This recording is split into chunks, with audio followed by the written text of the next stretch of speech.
In this clip, I'm going to introduce you to heading. Now, the term heading, for me, just refers to putting a ring over and on your head and taking it off. Now, this is a very versatile trick. You can use it a lot in pattern to switch the number of objects you're juggling, or to simply exchange a ring to the hand in a different way. But you can also use it as a finishing move by juggling a cascade and ending with all rings around your neck. From here, you can pop them off over the top of your head and a number of other things.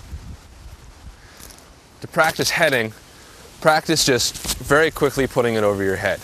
Now, a lot of times you'll tend to hit the bridge of your nose when trying to do it in pattern because you'll be looking up.